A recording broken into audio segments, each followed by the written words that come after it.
క్రీస్తునందు ప్రియ సహోదరి సహోదరులారా, నేడు సువార్త పట్టణంలో మనం క్షమాపణ అనే అంశాన్ని ధ్యానిస్తూ ఉన్నాం. పేతురు యేసు ప్రభు వద్దకు వచ్చి, ప్రభువా, నా సహోదరుడు నా పట్ల ద్రోహం చేసినచో ఎన్ని పర్యాయములు క్షమింపవలేను అని అడిగాడు.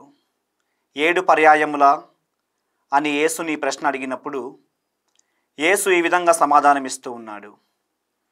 7 పర్యాయములు కాదు, 77 పర్యాయములు క్షమింపవలేను.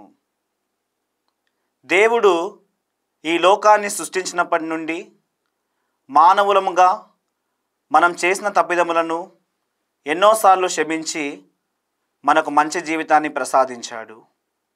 అలాగే యేసుక్రీస్తు ప్రభువు కూడా సిలువలో మరణిస్తూ ఉన్నప్పుడు, తండ్రి, వీరేమి చేయుచున్నారో వీరు ఎరుగరు, వీరిని క్షమించండి అని ప్రార్థించాడు.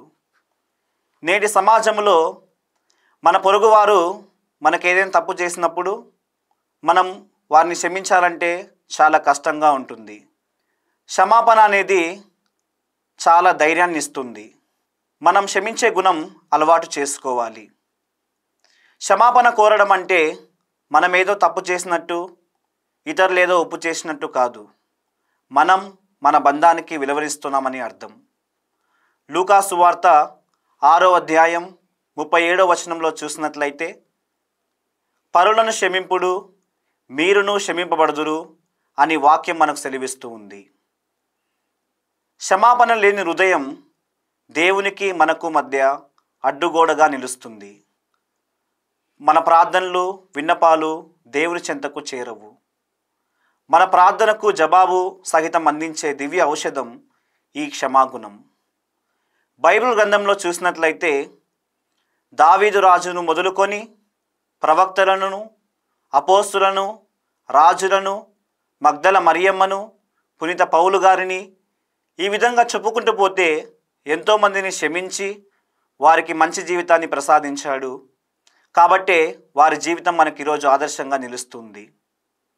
మరి మనమందరం కూడా మన పొరుగు వారిని క్షమించే గుణాన్ని మనకు ప్రసాదించమని దేవుణ్ణి ఎల్లప్పుడూ ప్రార్థించాలి. మన పొరుగు వారితో ఎప్పుడైతే మనం ప్రేమగా మెలుగుతామో అప్పుడే క్షమాగుణం అనేది మనకు అలవాటు అవుతుంది.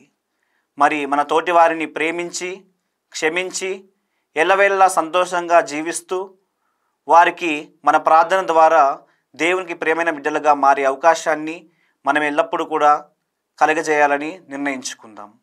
ఆమేన్.